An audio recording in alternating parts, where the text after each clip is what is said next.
जब कोई महिला गर्भवती होती है तो उसके भीतर पूरा ब्रह्मांड समाया होता है। वही सृष्टि की असली रचयिता होती है, जीवन की उत्पत्ति का आधार।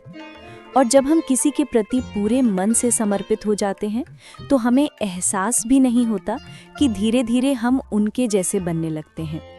यही हो रहा था माता पार्वती जी के साथ।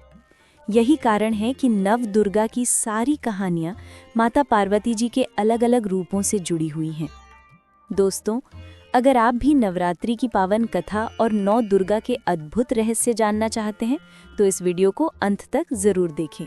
और हाँ, वीडियो अच्छा लगे तो लाइक करना मत भूलिएगा और हमारे चैनल को सब्सक्राइब जरूर कीजिए, क्योंकि आगे भी हम आपके लिए ऐसे ही रोचक और प्रेरणादायक कहानियां लाते रहेंगे। रामायण के युद्ध को याद कीजिए, जब राम और रावण आमने सामने थे।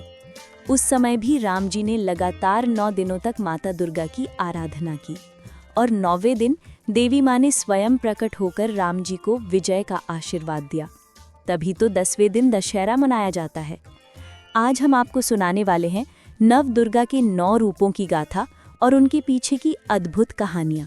पहला दिन समर्पित है शैलपुत्री को। पर्वतराज हिमालय की पुत्री होने के कारण उनका नाम पड़ा शैलपुत्री। यही रूप हमें बताता है कि महिला शक्ति का पहला स्वरूप है धैर्य और दृढ़ता। दूसरा रूप है ब्रह्मचारिणी। जब पार्वती जी ने शिवजी को पाने के लिए कठोर तपस्या की, ब्रह्मचर्य का पालन किया, तभी उन्हें ये नाम मिला। ये रूप त्याग और साधना का प्रतीक है।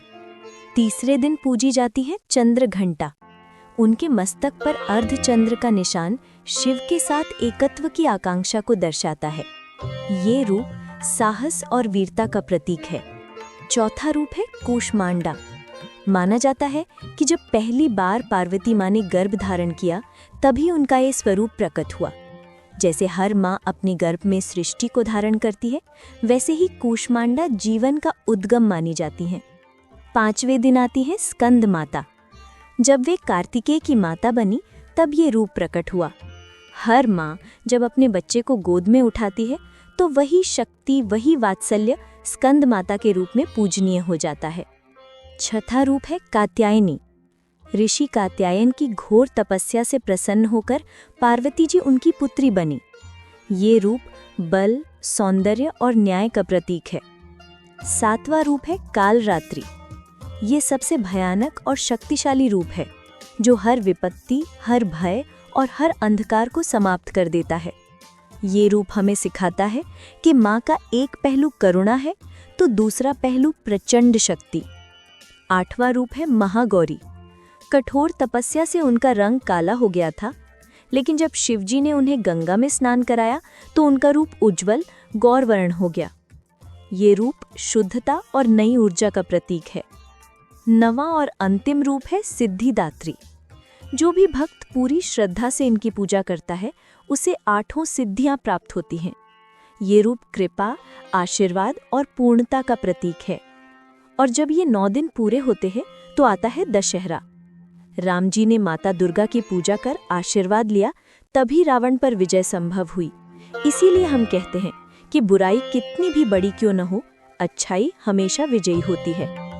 महिषासुर पर भी माता दुर्गा ने 9 दिनों तक युद्ध किया और 10वें दिन उसे पराजित किया। यही कारण है कि विजयादशमी को बुराई पर अच्छाई के जीत के पर्व के रूप में मनाया जाता है। सोचिए, माता पार्वती और उनके ये 9 रूप कितने शक्तिशाली हैं कि स्वयं राम जी को भी उनकी शरण में जाना पड़ा।